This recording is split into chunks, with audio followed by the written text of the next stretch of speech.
So welcome everyone. My name is Dr. Nneka Nora Osakwe. I'm the Director for International Education at Albany State University, Georgia, and a Professor of English. This week, we celebrate our International Education Week. And in commemorating this time, we have a special guest speaker who is also going to be leading a global learning lecture series. We have altogether about 8 to 9 global learning series, and we are marking the first one within this International Education Week. And I'm going to invite my colleague here at the Office of International Education, Mr. Mark Hankerson, to do the official introduction of Her Excellency, Dr. Arikana Chihombori-Quao, to us. Mr. Mark Hankerson, you have the floor. Well, it's my great privilege to introduce Her Excellency Ambassador Arikana Chihombori-Quao, founder and president of the African Diaspora Development Institute, founder, president, and chief executive officer of ADDI. Her Excellency Arikana Chihombori-Quao is a medical doctor, having practiced medicine for over 25 years, founder and owner of medical clinics, a diplomat, public speaker, educator, and entrepreneur. She is also an author, and her recently published book, Africa 101, The Wake Up Call, is currently a bestseller on Amazon. Prior to this, in her role as permanent representative in the African Union Mission in Washington, D.C. for 3 years between 2016 and 2019, Her Excellency Arikana Chihombori-Quao worked tirelessly towards fulfilling her mandate, which was to undertake, develop, and maintain relationships between the African Union and the executive and legislative branches of the U.S. government, the African Diplomatic Corps, the Africans in the diaspora, and the Bretton Woods institutions. This was specifically in relation to the implementation of an African continental free trade area and advancing the priority areas of Agenda 2063. Her efforts at mobilizing diaspora as people of African descent and not as citizens of any single African country is unprecedented. And this exemplifies her ability to unify people around a common goal, speaking with one voice as one Africa and one continent. Before her appointment as AU ambassador, Her Excellency also contributed to the cause of Africa and had earned many prestigious honors and awards. She has 2 awards which she cherishes the most. The first one was the Achievement Award, which she received in 1996 from the incumbent president at the time, His Excellency, the late President Nelson Mandela of the Republic of South Africa. On the stage, as she received the award, were both President Mandela and President Mugabe of the Republic of Zimbabwe. The second one was the African Woman of Excellence Award, which she received in July 2015 during the AU Summit in Johannesburg, South Africa, where she received this award alongside 15 other prominent South African women, including obviously the wife of President Nelson Mandela, Winnie Mandela, and other presidents of other countries in Africa. Her Excellency, Dr. Arikana Chihombori-Quao, was born and raised in Zimbabwe, where she obtained her primary and secondary education. She then left Zimbabwe for the United States of America, where she obtained her bachelor's degree in general chemistry, a master's degree in organic chemistry, as well as a doctor of medicine degree. Her Excellency, Dr. Arikana Chihombori-Quao, is married to her Ghanaian husband and is the proud mother of 5 children and a happy grandmother to 5 grandchildren. It is my great pleasure and honor to introduce to everyone here Her Excellency, Ambassador Dr. Arikana Chihombori-Quao, founder and again, president of the African Diaspora Development Institute. Thank you so much, my brother. Thank you. Thank you for the wonderful introduction. To my sister, Professor Necker, to the president of the great University of Albany State in Georgia, to all the professors, student body, and the entire Albany State community, I thank you so very much for inviting me to be part of this lecture series, a lecture series that I feel very strongly is something that is needed in our particularly Black communities.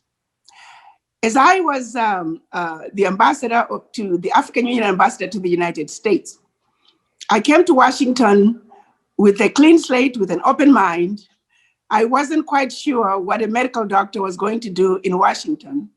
I took the position out of respect of the chairperson who asked me to take on this role. She told me specifically that she needed somebody who understood the Americas. She needed somebody who understood the diaspora and somebody who was a diaspora to head the office in Washington. Why? Because of the stage at the point in which Africa is, it is time that the African diaspora participated in the development of Africa. She felt very strongly that it was time for the children of Africa in the diaspora to come home and take that which belongs to them. Let me make that clear. And what she meant by that. If you were to go to Africa prior to COVID, 75% of the people in that plane were not Black. If you were to fly within Africa, 75% of the people within the planes within Africa are not Black. Her position was, these people are not traveling thousands of miles to come to Africa because they love the Africans. They're coming to Africa because there's something amazing and wonderful going on in Africa.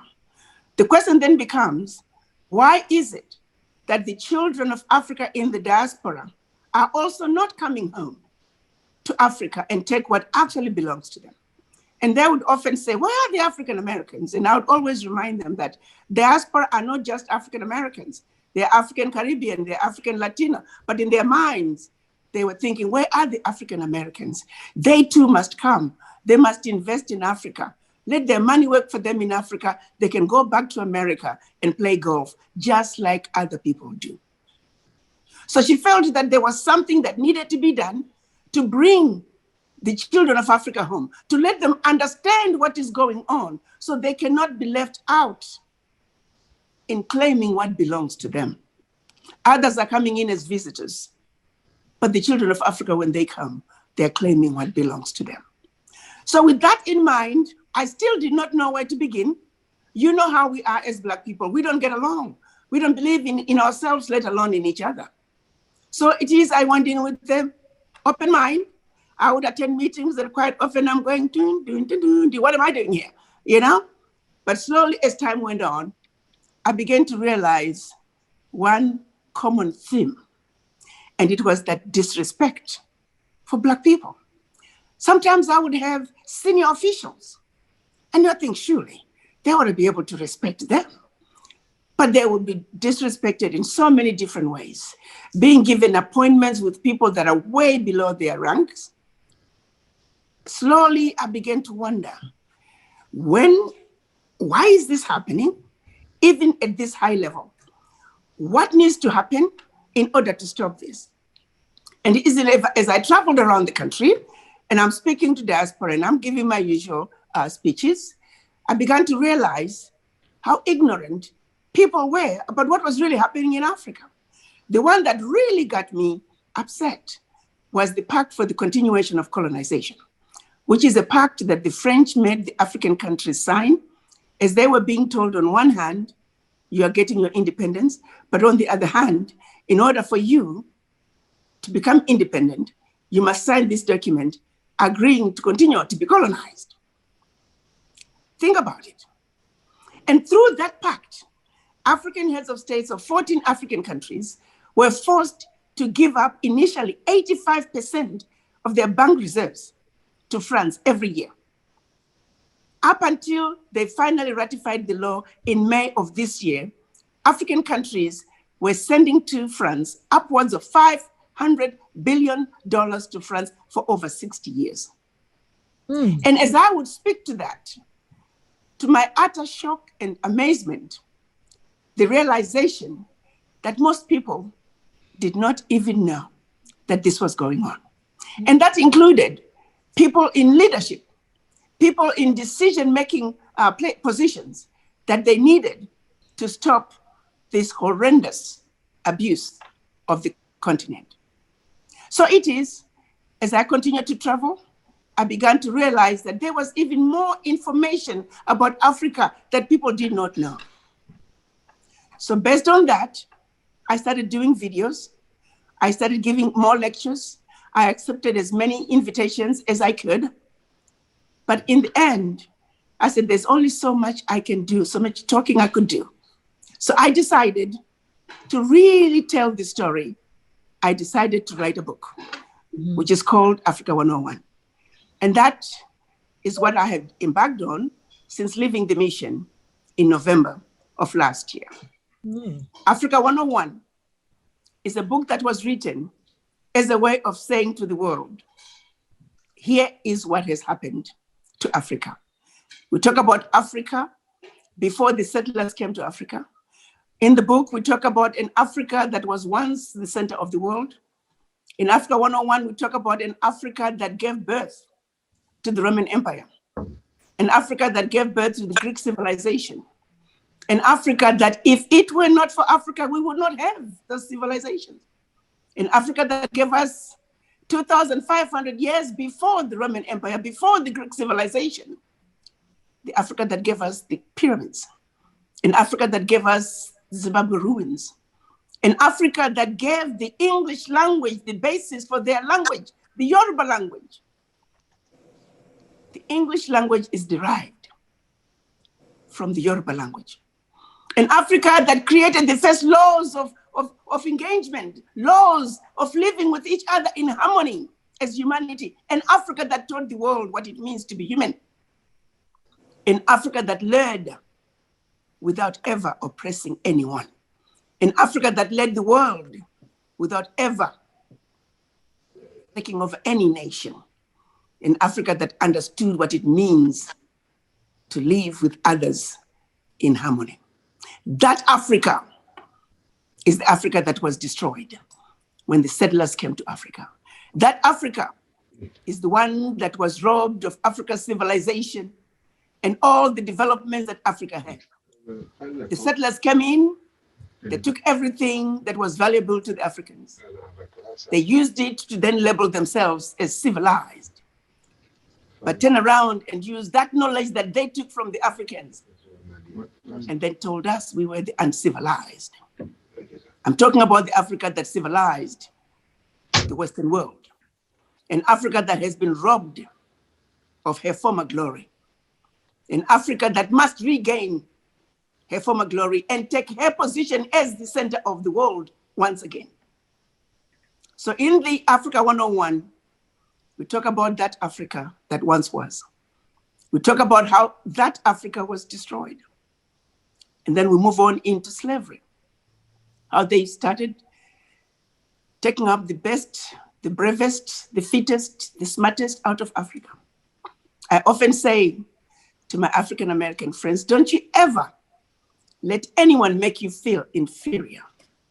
You see, as they were deciding which children of Africa to take as slaves, they had to look at the ones that they felt were the most intelligent, were the fittest, and the ones who were most likely mentally, emotionally, physically able to survive the transatlantic journey.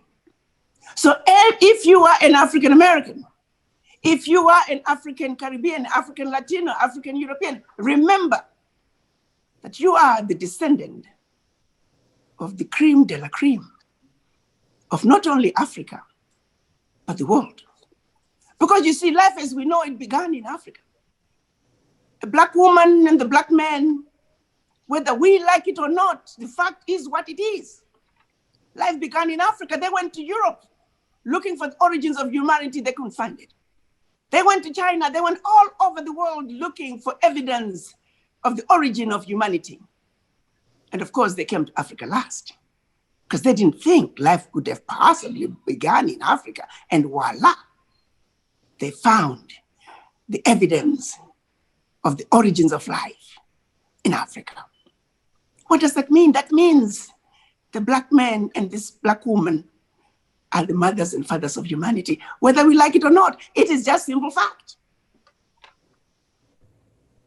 So the origins of humanity, the continent that gave the world life, the continent that told the world what it means to be human, it is precisely the continent that has been destroyed, exploited, manipulated.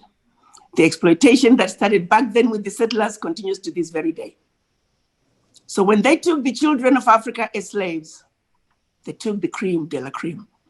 And I want the African Americans, the African Caribbean, the African Latino, all descendants of the formerly enslaved to know that you have every reason to stand on top of the tallest mountain and let the world know who you are, the proud, indestructible Africans, because that's who you are.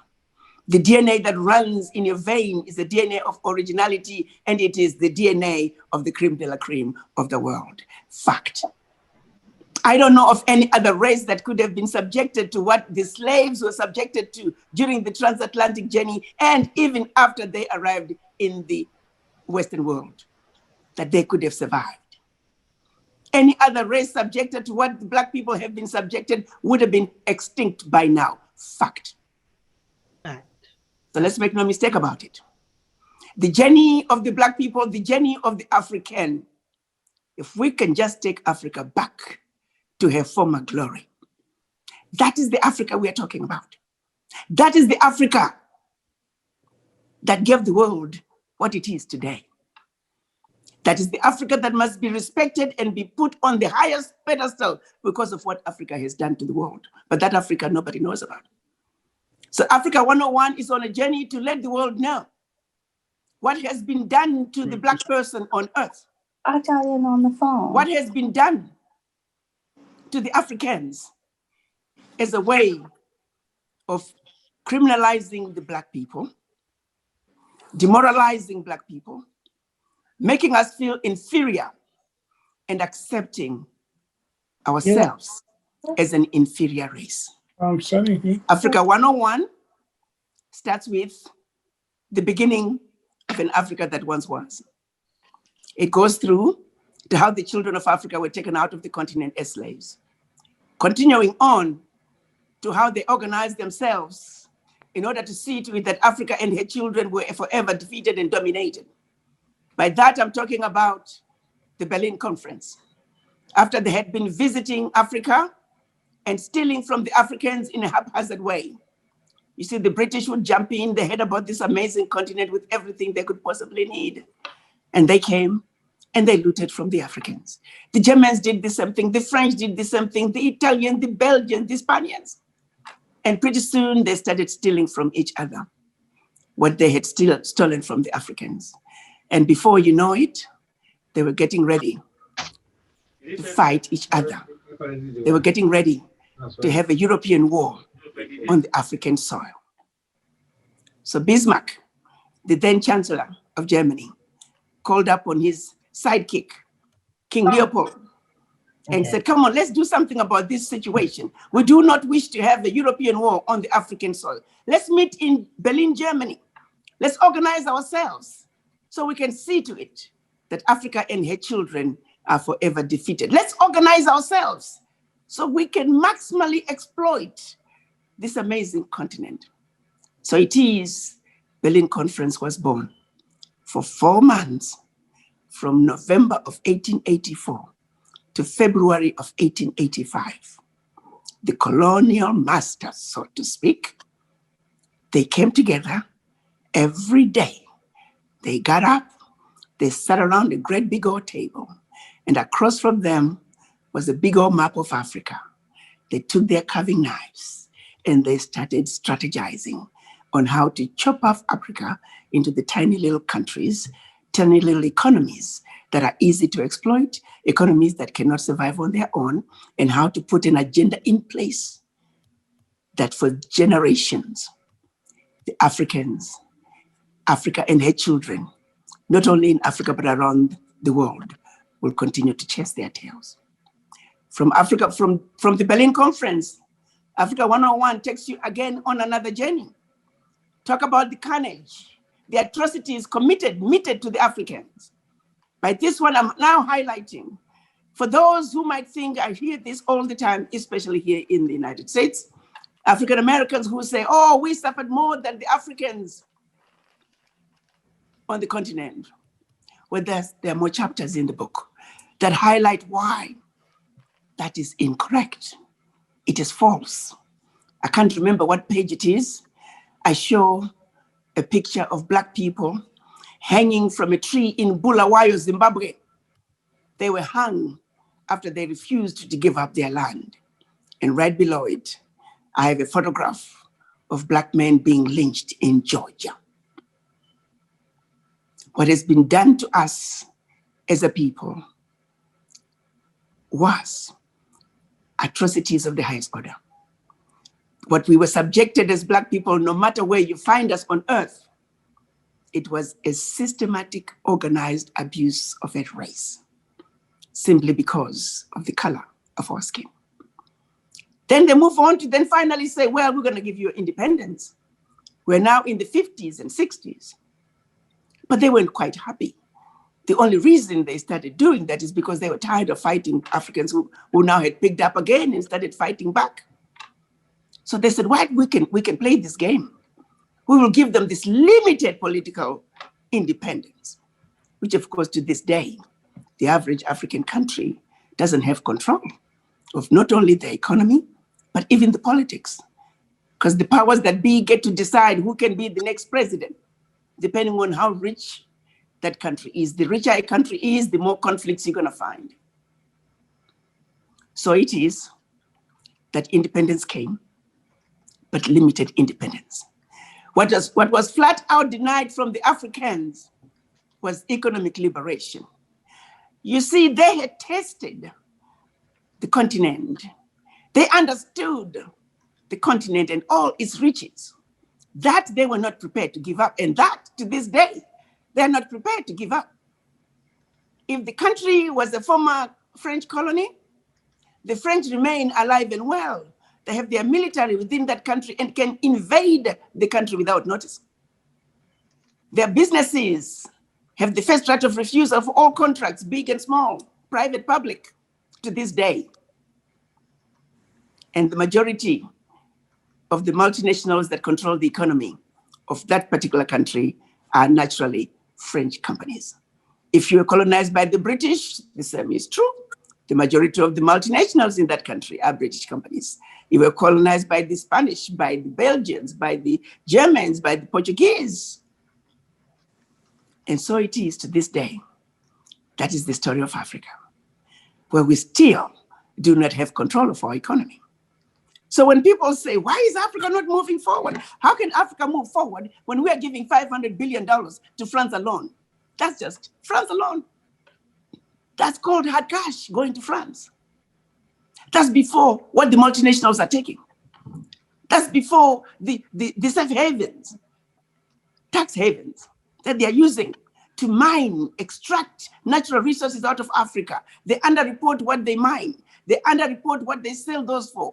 The end result is they don't pay taxes because they say we lost money. How can you stay in business for decades if you're losing money year in and year out? And if a president dares stand up and say, no, you need to start paying taxes, there's conflict in that country. The games continue. And then you go back and you start looking at the international organizations that they set up. Look at the World Bank, look at IMF, look at World United Nations. Those institutions were created on the basis that their success is based on the failures of the developing nations, a majority of them being in Africa. The average African country today is paying over 33% of their GDP towards loan repayment. How can a country survive? And they don't have any hope of ever being able to pay back those loans.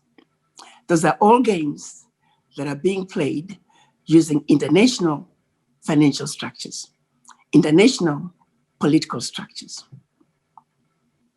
Have you ever wondered why African banks are not allowed to issue financial instruments based on gold sitting in their bank reserves, in their bank vaults?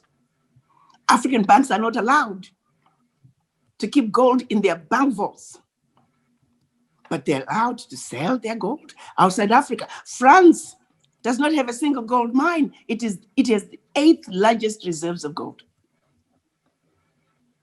The gold is being siphoned out of Africa. 50% of the world gold is in Africa. 90% of the gold of the world diamonds are in Africa. 70% of the world coltan alone is in DRC. With coltan alone, Africa could paralyze the world. Everything you need in your cell phone, your laptops, your electric cars needs coltan. If DRC could just be allowed to say everything that needs coltan must be manufactured in DRC, do you know how many jobs we could create? And yet the world sits back and say, why do we have so much unemployment in Africa? Do you know how many youth we could employ if we started making and manufacturing everything that needs coltan in DRC? We could get rid of the youth unemployment in Africa just like that. Have you ever wondered why we have so much Swiss coffee, Swiss tea, Swiss chocolate? When did they start growing coffee in Switzerland? When did they start growing tea in Switzerland? Those are teas and coffees out of East Africa. Those are chocolates, cocoa beans coming out of West Africa. They go to Switzerland and suddenly they come back. I'm drinking Swiss coffee. I'm drinking Swiss chocolate. And nobody questions that. Where's the World Trade Organization to say, hey, wait a minute, Switzerland. Since when did you grow this? But nobody talks about that because it is Switzerland doing it. And they're exploiting the Africans. So therefore it's okay. Well, ladies and gentlemen, I'm on a mission to let the world know what is being done to Africa, the good, the bad, and the ugly. I'm going to throw it in your face in Africa 101. You do what you wish. It is what it is. The truth is what it is. It is my humble opinion that the abuse of the African continent has got to come to an end. But for us as Black people to effectively fight this scourge, first we must be armed with knowledge and understanding of not only what has been done to us, but what continues to be done to us, but also realizing that when our eyes are open, when we understand the issues fully, we can make better decisions about charting the way forward. What little boys and little girls want in Europe is what little boys and little girls in Africa want. We're not asking for anything more than that. We're simply saying, you know what you're doing is wrong. You know, even right now with COVID, many economies, their ratings were lowered because of COVID. But most Western countries, they were lowered for maybe a month. And before you know it, Moody's reassessed them and their ratings were back up. Guess what? The ratings of all African countries are still low from COVID. Why haven't they been adjusted? As far as I know, you can count on one hand, maybe 2 or 3 African countries that have defaulted on their loans. African countries are paying their loans. They are not defaulting on their loans. Let's talk about what's happening in Italy. Let's talk about what's happening in Greece. But look at their ratings. The ratings of African countries are artificially inflated for no good reason whatsoever. What is being done to Africa are some serious crimes against humanity. That brings you to agencies like the United Nations. They're agencies that are supposed to be the watchdogs for human rights violations around the world. And yet, a country like France, who is probably the biggest violator of human rights in Africa, the biggest risk to peace and security in Africa today, is one of the 5 members of the UN Security Council. How then do we expect true world peace to occur when those who are perpetrators of the worst human rights violations are at the core of that agency that's supposed to defend and protect the world against human rights abuses. Africa 101, the wake-up call, is simply saying, here is what it is. This is how it started. This is where we've been.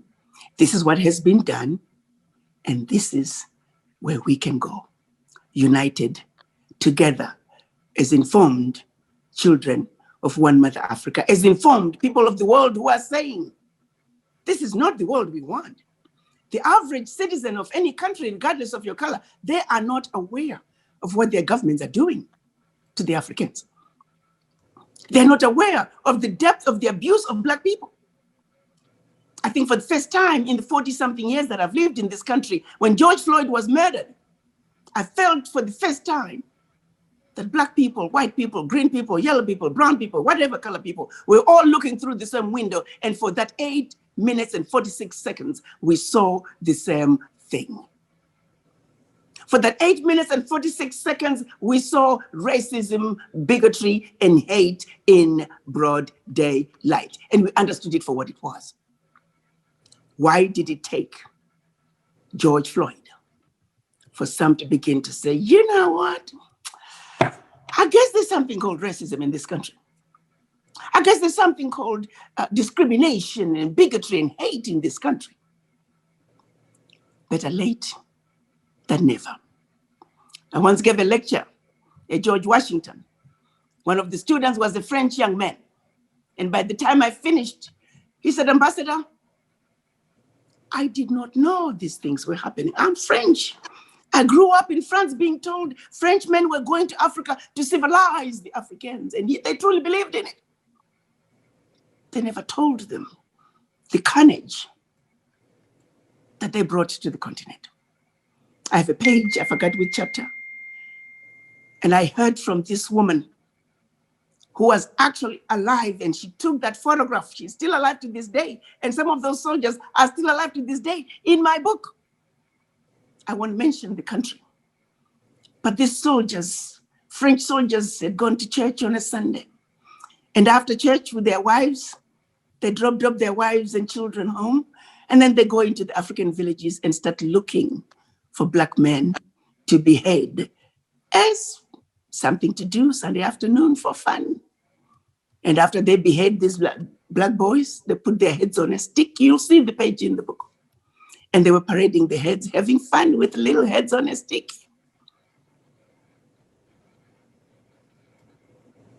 That's our Africa. They see nothing wrong with that. Africa 101 is saying, enough is enough. For us to build a better world, people must know. The young Frenchman did not know. When I shared with him that part of the book, he was shocked.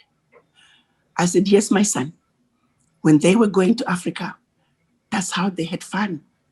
That was their idea of having fun, beheading Africans and parading them on a stick till the next Sunday. The people of the world have no idea what is really going on. So Africa 101 is it's not a book about just Black people, it's a book about the world. Because I know, I live in this wonderful country of the United States. There are people who believe in a just world, in a fair world, in a world that's going to do what is right and fair. But for them to stand up and fight like they did for South Africa during apartheid, they need to be armed with knowledge and understanding of the games that are being played. The people of the world, they have a right to know. The people of the world need to know the truth and nothing but the truth. Because I know the average American that I've met, regardless of the color of their skin, they want to live in a fair world. They want to live in a just world.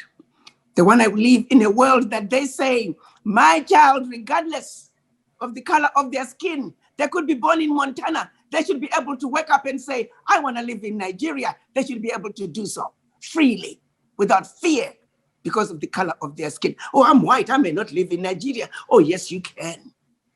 But by the same token, I want a little girl from Somalia, from Lesotho, to say, I want to go and live in Montana. I want to go live in Germany. I want to go live in whatever part of the world.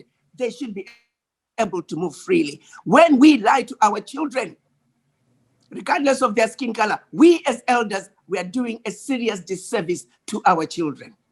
That has got to change, and we owe it to our children to tell them nothing but the truth about what is going on in the world. And we owe it to our children to fix this, to fix what we have created, a world full of hate. They did not choose to be born in such a world. Africa 101 is putting us elders on notice. Fix this world. Our children deserve better. Welcome to Africa 101, the wake-up call. Thank you. Thank you so much, Your Excellency, Dr.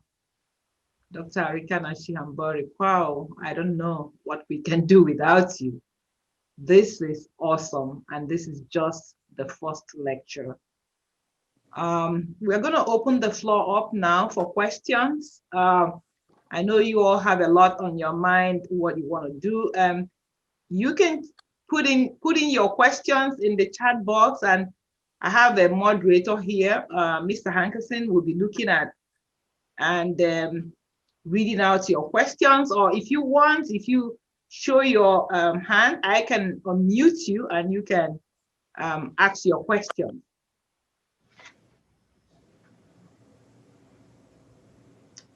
Question time.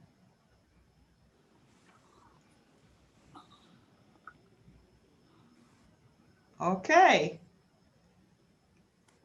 I have a question. Okay. Yeah, Dr. Saki, go ahead. Yeah. Hello, my name is Sam Saki, and I'm joining from Charlotte, North Carolina. I think I met Doctor when she came here, I think a couple years ago, to speak about the same issue, and I'm so excited that you have, taken the challenge, I would say, to carry on this issue that affects the whole continent of Africa. No matter what impediments they put in your way, I'm so excited to, hear you deliver this message. And anywhere I see you presenting or talking about this, I always want to join. And so, in fact, yesterday I was with my colleagues who are also architects, and then we saw this YouTube video that I think you did it talking about going back to, going back to Ghana, is the Cape Coast, to build a whole city over there.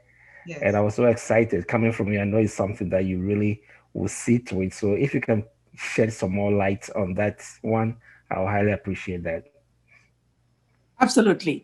2019 marked 400 years since the first documented slaves were landed in the Americas. Mm-hmm. President of Ghana, Nana Addo, declared 2019 the year of return.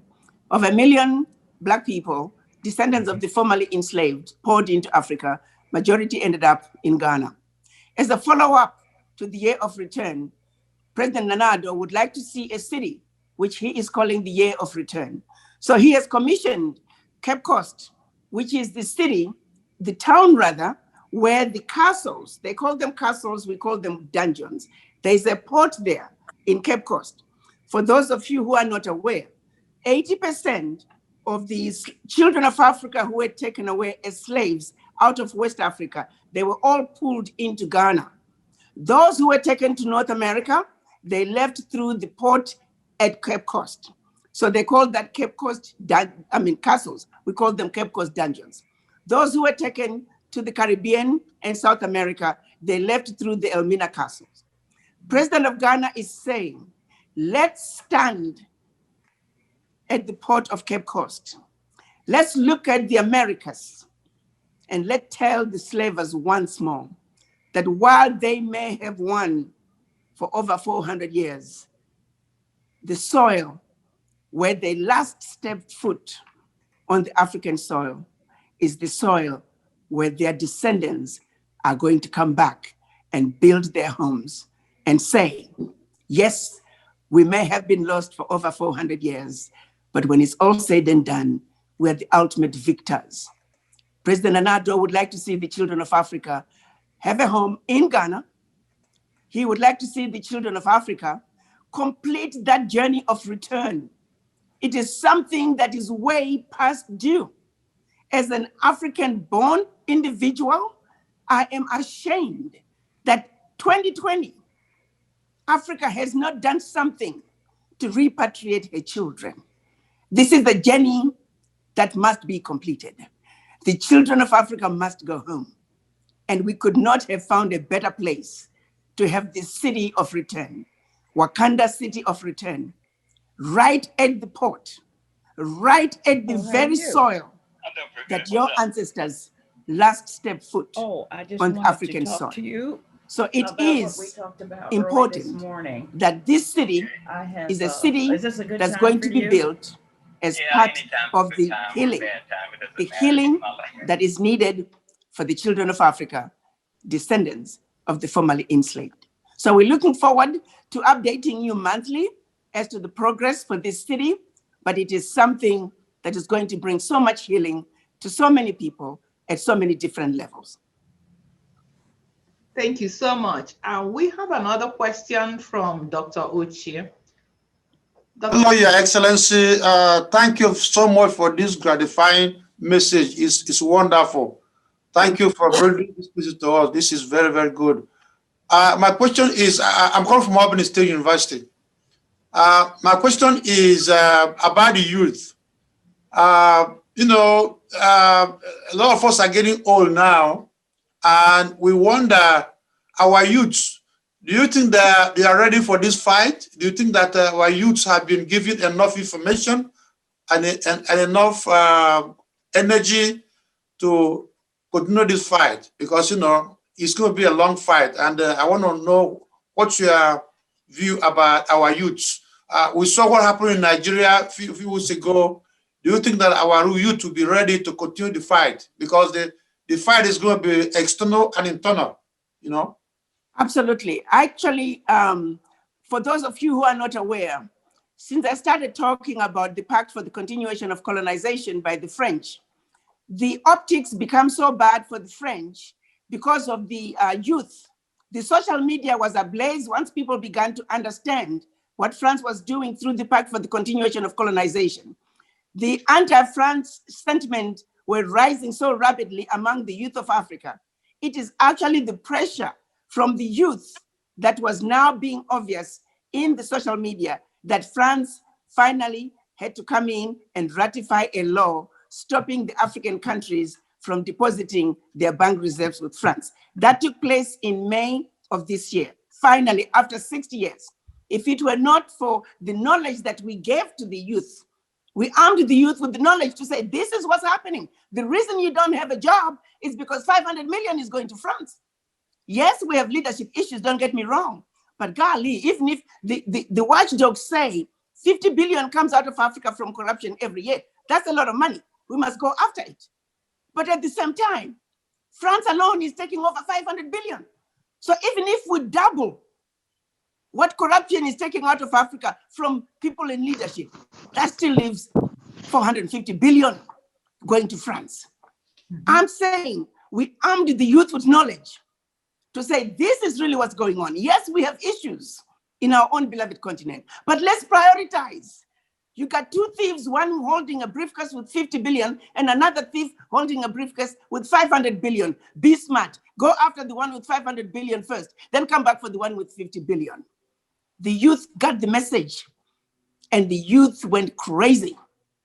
It is the youth, through the anti-French sentiment in social media, that got France to finally ratify the law that is now stopping the African leaders from depositing their bank reserves with France. So yes, my brother, our youth, all they need is the information. Okay. Once you give them the information, they're ready to take over. That's who the Western world needs to worry about. They need to worry about the African youth, not us old people. They gotta worry about the African youth.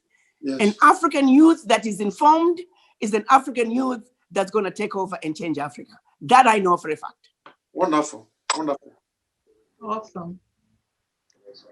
Thank you so much. We have somebody who asked the question, which African countries have dual citizen? I'm sure she's already thinking about taking up another citizenship in Africa. Can somebody give some examples of African countries that have a dual citizenship? The answer to that is none. We don't have a single African country that can give dual citizenship to the descendants of the formerly enslaved. What President Nana Addo has done, and what President Mahama of Ghana has also done before he left office, they did a presidential decree and gave citizenships. President Mahama gave 35 citizenships before he left office, and President Nana Addo so far has given 126 citizenships, but it's by presidential decree.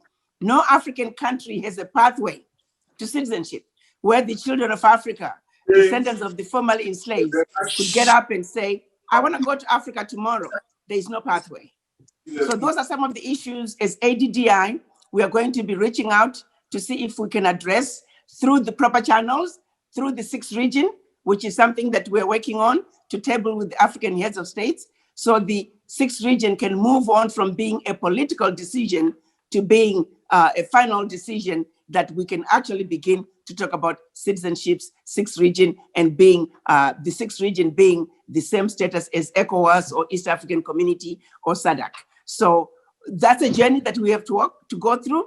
But through the City of Return, we're also through the board for ADDI, we're going to be reaching out to the government of Ghana to say for those children of Africa who choose to return and they buy a home in Wakanda and they have a business in Wakanda, we're going to ask that they be given dual citizenship. I do believe with the prevailing environment in Ghana right now, especially that this city is being commissioned by the city, I think it's something that the president is going to listen to with a very positive ear. Thank you so much, Your Excellency. Do we have an idea of how much property, how many people will be able to purchase plots of land? How many people will this be, the reaching? At the launch, we showed the very preliminary designs, but we do know the first phase, they are looking at having 1,000 homes, 2 neighborhoods of 500 homes each. So that will be the first ones.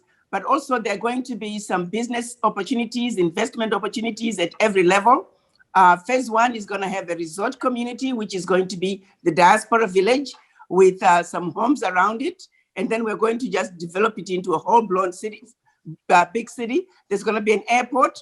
There's going to be a theme park. There's going to be major agricultural activities. It's going to be a futuristic city with the latest and the most modern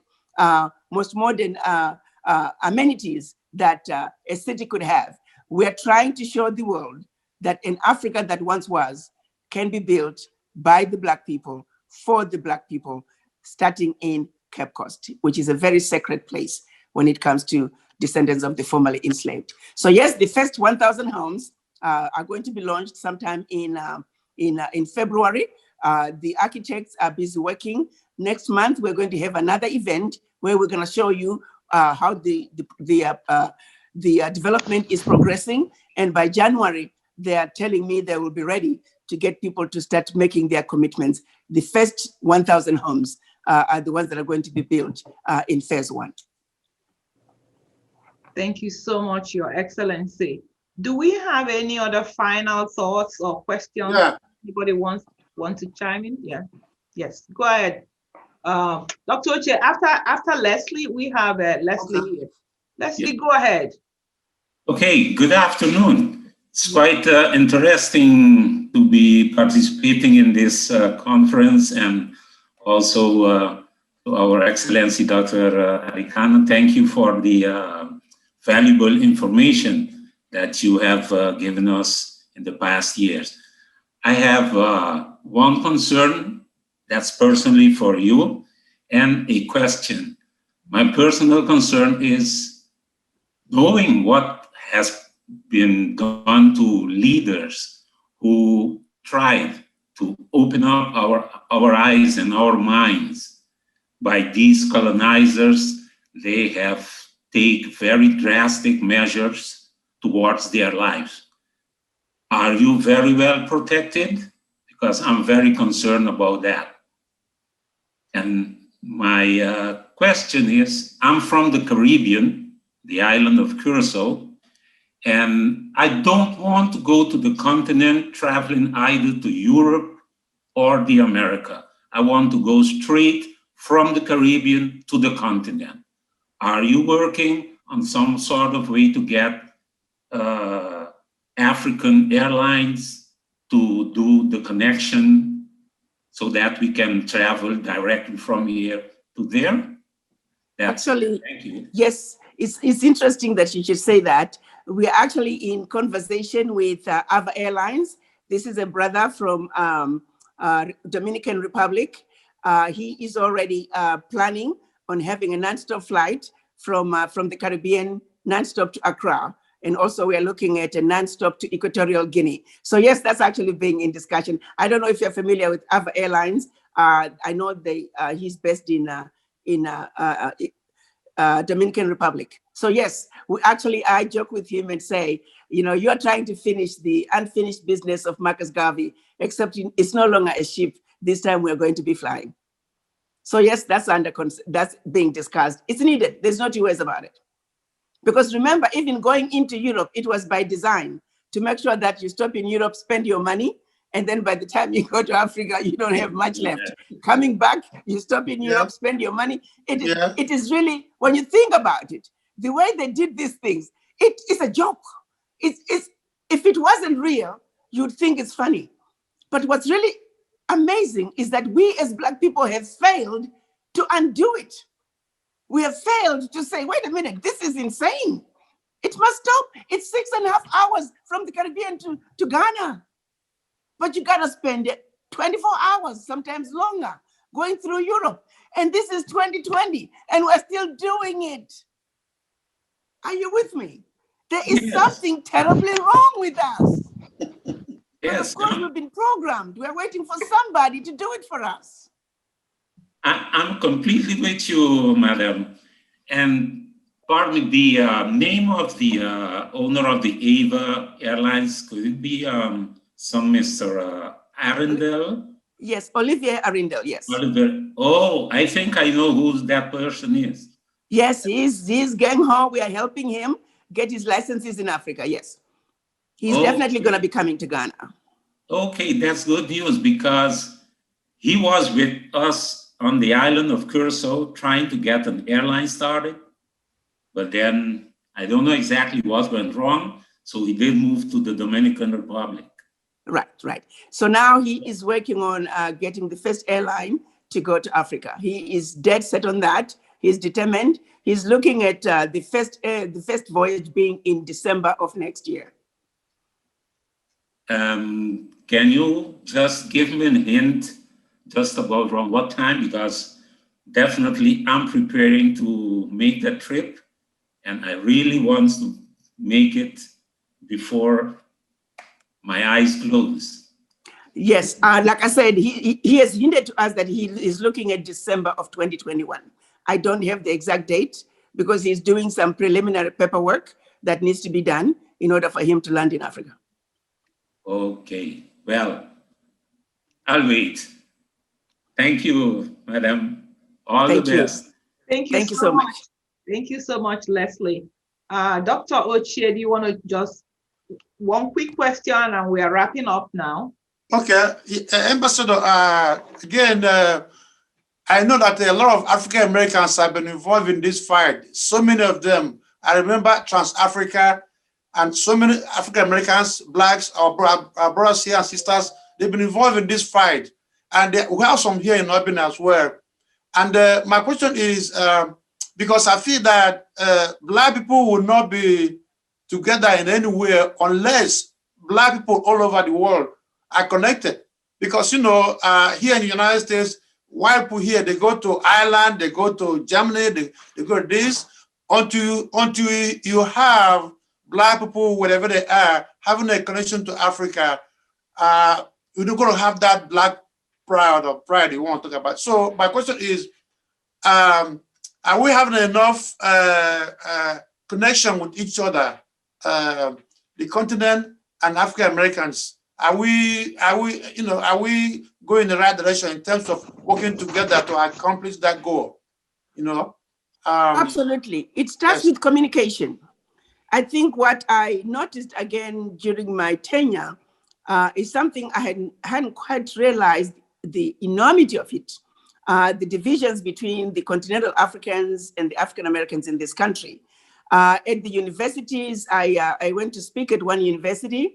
Instead of having one Black student association, they had a Black student association that was made up of Africans from the continent, an association made up of African Americans, an association made up of African Caribbean, an association of African Latino, and this other new one, an association of Black students who were first generation Africans, the students whose parents were Africans, but they were born in the United States. That was another association. Oh my and God. I thought to myself, do you guys realize you are like 5 fingers fighting as one little finger instead of having one big fist where you can approach the administration with issues pertaining to you as Black students?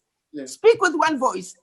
You are stronger when you are united than if you break yourself up. Mm-hmm.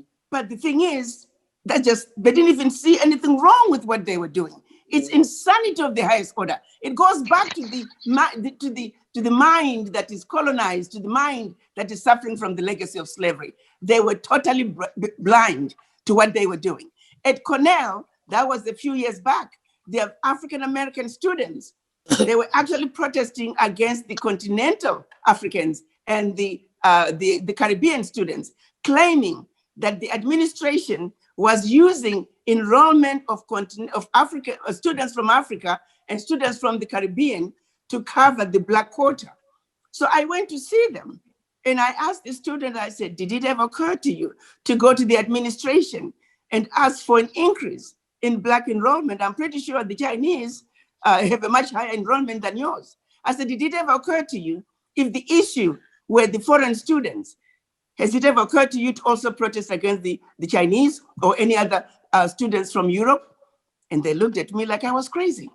But you see, we are programmed to hate your brother, hate your sister, go after your brother, go after who's next to you. That self-hate, that shocked me. I did not realize the depth of it.